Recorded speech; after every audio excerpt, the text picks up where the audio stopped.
You will learn the ways of the Force. That's I thought he exactly wasn't. what we're Yeah, talking I thought he about. wasn't. He could hold that. Got hit again. The Jedi uses the Force for knowledge and defense, never for attack. Whoa. It's not like this. I do not. Calm down. Calm No. down. You're going to be fine. Okay. Hi. Hello. I just What's want to give going on? a shout out to my shirt. Post-traumatic growth, not stress. Okay. I was at the gym. I've still got my gym action happening. I went to a Zumba class. And we want to come on and talk today about, again, just I was so excited. This is Yoda, come on, I'm trying to do a thing. I miss you too, Heather. It is. Tired I am. Okay, Oh, go to it's okay, sleep. sleep. There's Yoda. no power button. Hold on a minute. You will. Okay, Yoda, chill. Wow, hilarious. Fun, this is So, not. yeah, that's what he said. Yeah, he said, fun, this is not. Put me down. Oh, like- he's got a It's little like active. our AI, Yeah, a little AI action. that's pretty cool. Well, hello. I was so hi, Weirdo. I was so excited this morning because, we've been just now really partnering again together in a different way. And In a different way. well, we partner together in many ways, on many okay. occasions. Oh, you just went there. Good. But now we're partnering with our seminars and our Mhm. workshops and doing more things together. And so we wanted to come talk to you a little bit about this masculine, feminine energy thing again, because the other day I don't feel like we really did it justice. We didn't? I don't think so. I think we can do a better job. So Yoda is one of my favorite people. He's not a person. Yeah, You can still hear him. But what I love about him is he said the force is within you, and it's really is like a Taoist philosophy. I don't like Star Wars, but it's a Taoist. I'm a I Taoist. understood the words you just said, but in that syntax, they make I don't no like sense. Star Wars. Yeah. I don't like all the shooting. It's very annoying to me. Like the shoot 'em up and all the It's- banging and shit. oh I'm my- like, we went to Star Wars, and what did I do the whole time? What did I do with the noise? Right, I had to wear earplugs because I'm very sensitive. So.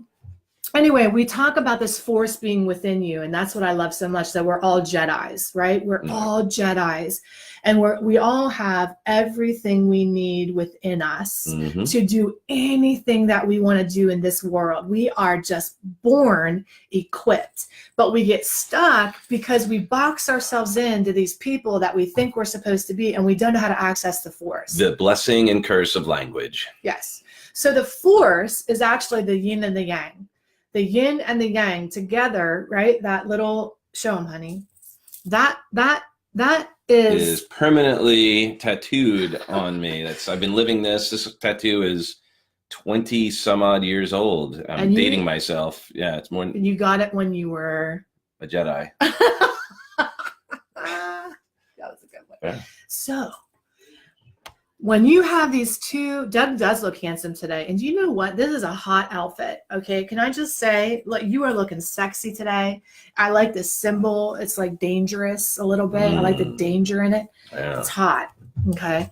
So I lost my train of thought. 'Cause Squirrel. I got lost in your hotness. We were talking about yin and yang, Yes. the force. Yin and yang. The force is within you. So here's the thing. What we do is masculine and feminine energy is within all of us, but what we do is we cut off parts of ourselves, right?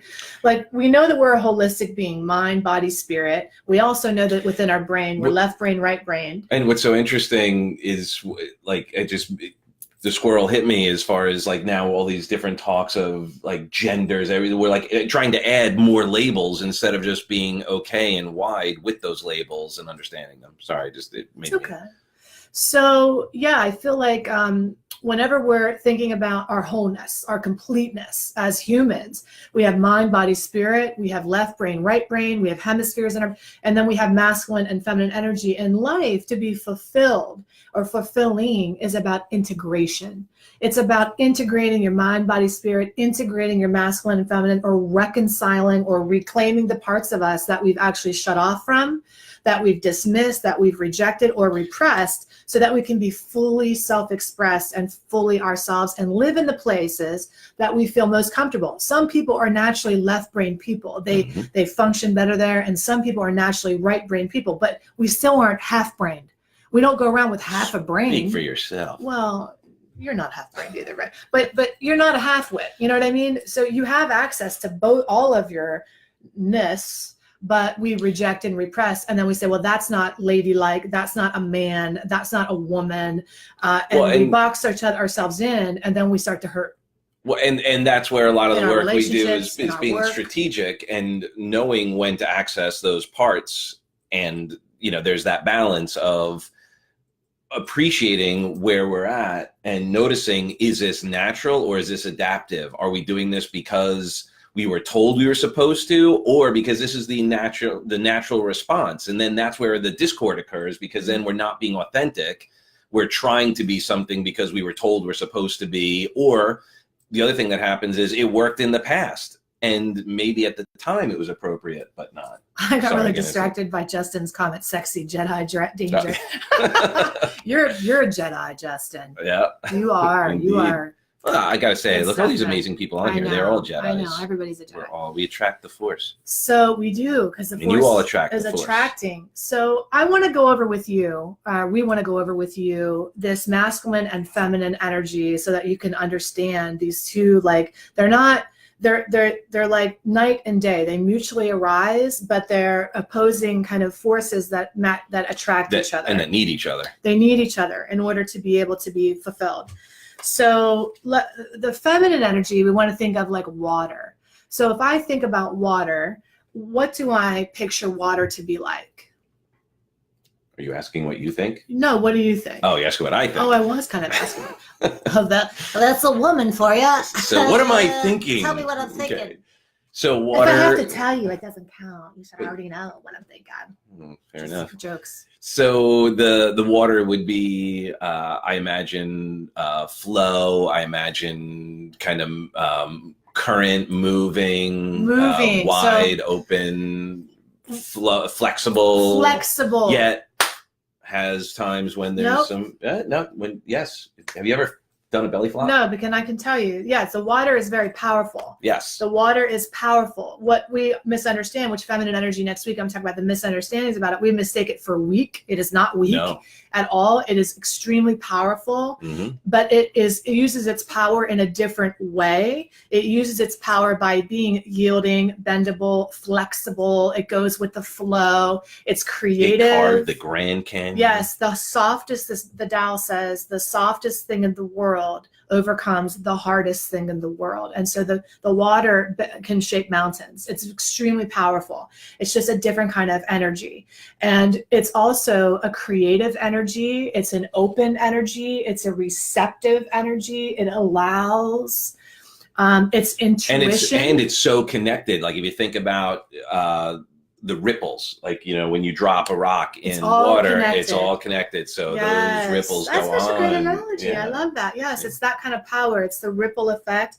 It's also your intuition is your feminine energy. Your kind of knowing inside, because you feel the ripple. You always feel kind of connected.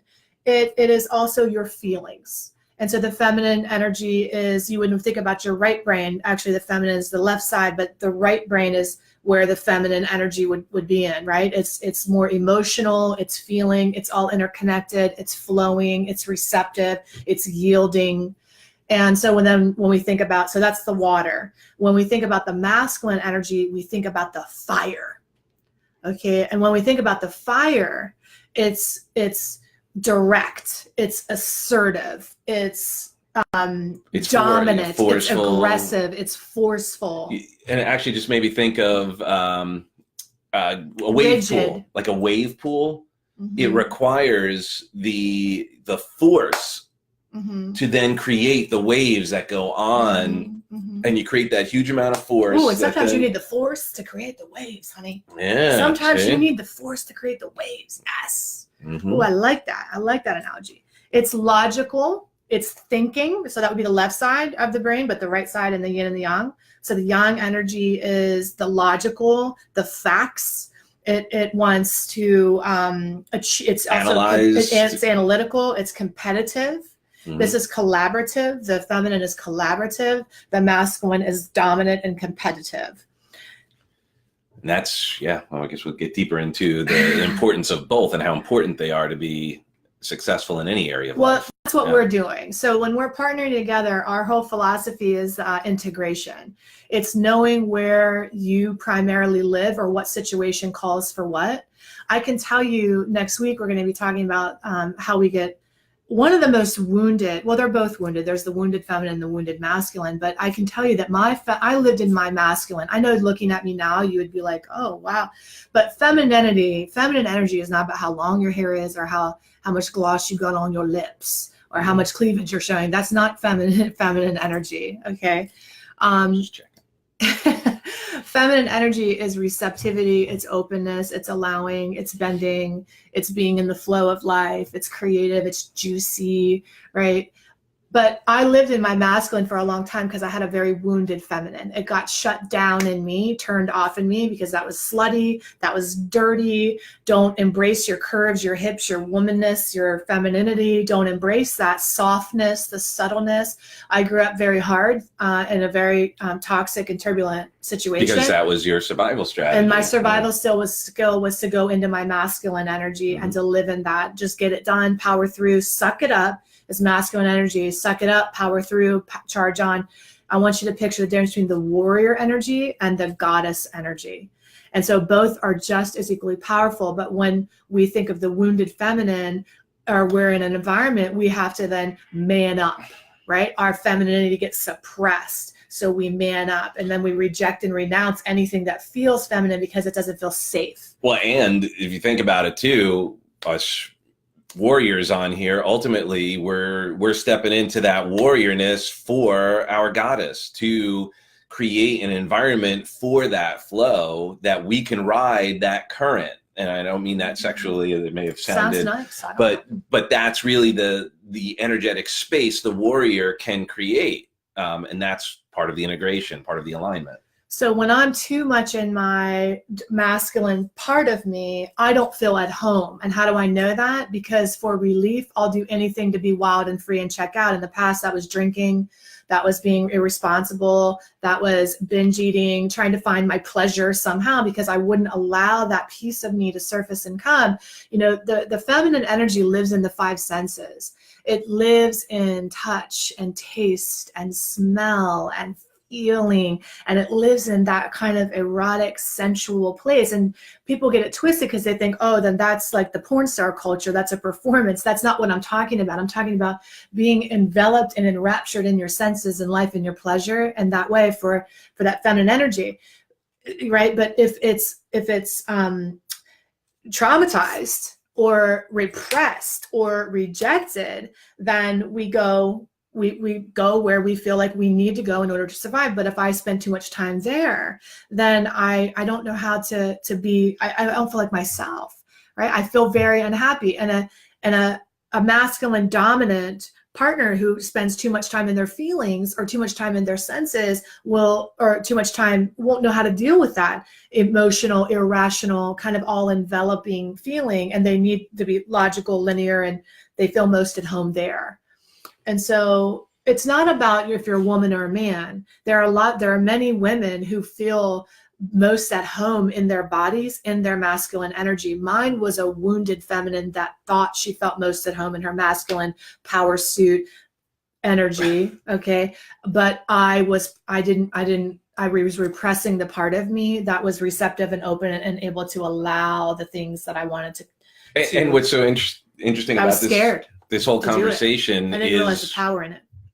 Is that we're still using labels. Yeah. And what this real conversation is more of an awareness and an enhancement of the labels, as it were, to, like, you know, as an example, let's use this bowl, right? So this bowl could have one thing in there or could have 50 things in there. And the labels that we, like the meanings and all that we give it, will give the more of an assortment, the more value to it. And that's the integration of all of these pieces and all of these parts, if that makes sense. It just occurred to me, we're having a conversation about labels that can sometimes be the problem in the first place. So we need to be more, the purpose of this conversation is to kind of break some myths about what those labels Integration mean. looks like knowing where you feel most at home.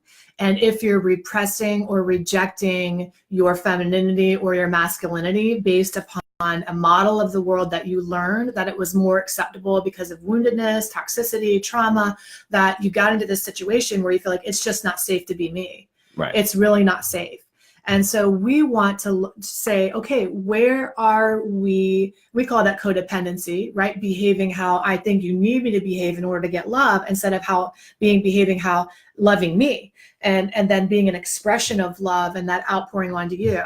There's still time to sign up for the Codependency 4-week course that we're teaching starting March 5th on Tuesday nights at 7 p.m. So if you want a deeper dive to come be in a small group and be with us, it's the most cost-effective way to work with us for 4 weeks, kind of like in a little tiny group setting. So you really want to sign up for that. We'll put the link.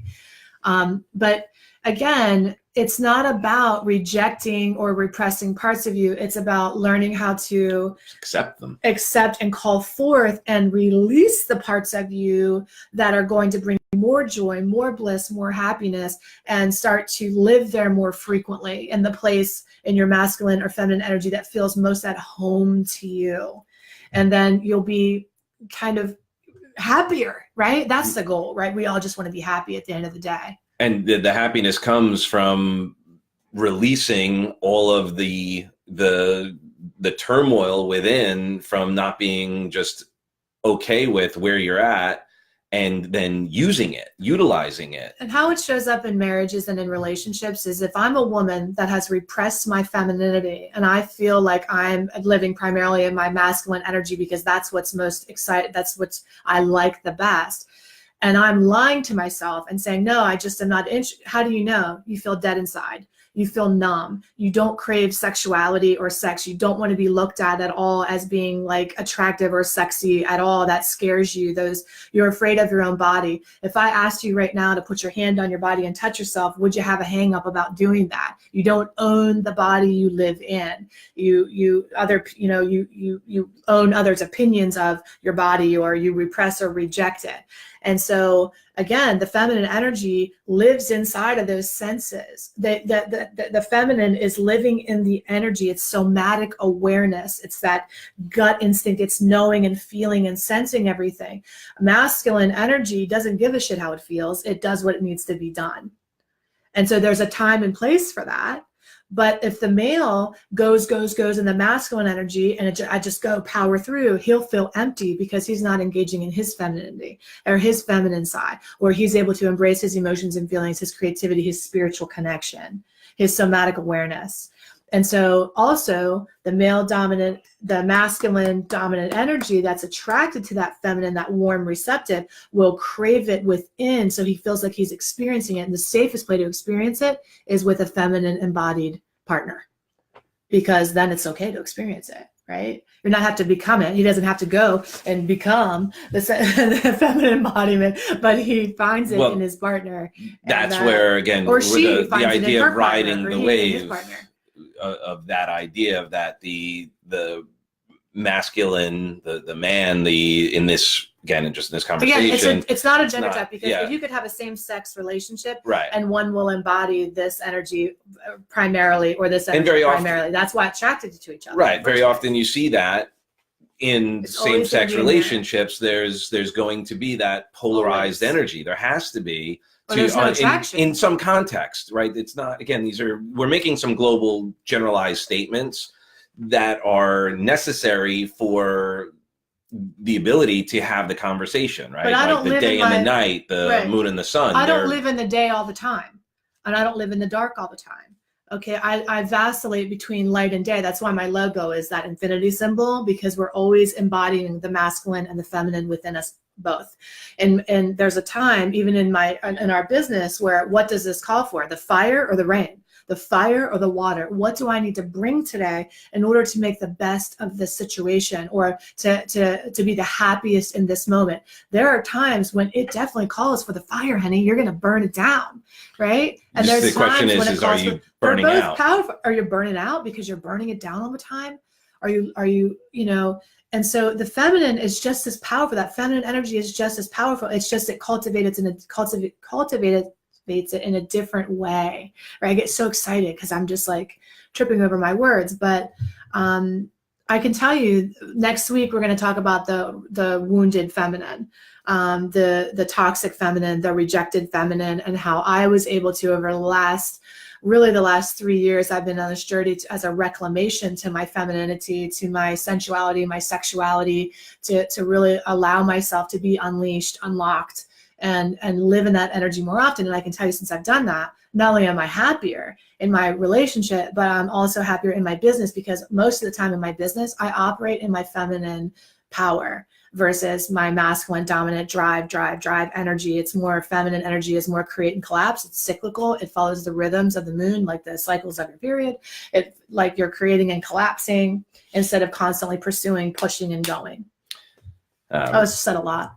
Yeah, you did. So why do men feel the need to hide feminine energy? Well, Radley, conditioning. Yeah, think about it. How many times are men rewarded for exposing it? Right. What happens is the locker room. Last time we talked about your feelings to your boys. Yeah, it's not celebrated. It's not done in a way that people. I mean, that's why we have men's retreats where we can sit there and talk about stuff, because we have to go in with the presupposition that now it's okay to talk about it. Mm-hmm. Whereas if one of the gifts that you can give yourself is surrounding yourself with people who allow you to have those conversations, and there isn't that judgment. What it is it's that conditioned judgment mm-hmm. that we've just been living in, and then the fear of saying something that may be construed as feminine, speaking from a man, that may be construed as feminine. Now then the other thing, I don't want to cast aspersions, but growing up, there's some people like, oh, that's gay, or why are you and then now you're questioning my sexuality because I had a feeling. And now, and then all the shame that may be attached to that, depending on how you were raised, and then nothing's okay. So now you're questioning everything, which then becomes a self-fulfilling prophecy. So in order to survive, men then shut down because they're not rewarded for opening up, and then they just end up surrounding themselves with people who do the same. And now we end up having a cycle that we're doing our best to shatter. And when I met you, you were the first man I'd ever met in my life that embodied the integration of all of your energy, of the masculine and feminine energy, embodied in a way that was you're sensitive, you're soft, you're yielding, you're flexible, you're flowing, you're creative, you're passionate. All those juices are unlocked in you, right? The creativity, all those things, that feminine energy is unlocked and unleashed. And then the masculine energy is fully present, obviously. And that's your dominant energy that you live in, which is the fire. That's why you're always, everything you do is fire. You make fire. You have people walk on fire. That's why you have people eat fire, because you're the fire. I used fire in our presentation the other night. You're the fire guy, right? Yeah. Because you bring the fire. But thank God you also allow yourself to be in that space where you can share and be creative and be in the spirit and connected. Well, what's so interesting is in so many respects, I guess one of the best ways to address it is it's then becomes just a question of presence. Mm-hmm. Where it's not a judgment. I'm not, and by the way, I'm not sitting, like when I'm in those moments, it's not like I'm sitting going, I'm going to be feminine right now. Yes. What would be the best way? Like I'm not doing that. Yeah. I'm just being present in the moment. And I guess the way, again, using that analogy, I love the analogy of the current, right? Create the wave and then ride the wave. And the divine feminine and the divine masculine is really like a mother-father, a divine mother and a divine father. And within that relationship, we're always protecting, nurturing, caring for each other in this constant ebb and flow of energies. And sometimes if we both have feelings. We both have fire and we both have water, right? We both have that in us. Obviously, I need to know when to bring the water when he's in the fire, and when to bring the fire when he's in the water. And so there are times that's, And that's it's a time probably when, a better way to just, and maybe that's the best way to think of it, Mhm. is like fire, water, rather than masculine, feminine, Fire because and the there's so water. much energy fire and the attached water. to Right. emotions attached Right. to. Is that feminine? Well, It's water. Yeah, it's water. Right? Water's powerful. Black Like and you white. said, it'll Yeah. knock you over, man. It'll Yeah. get in the current. Okay, honey? Is that?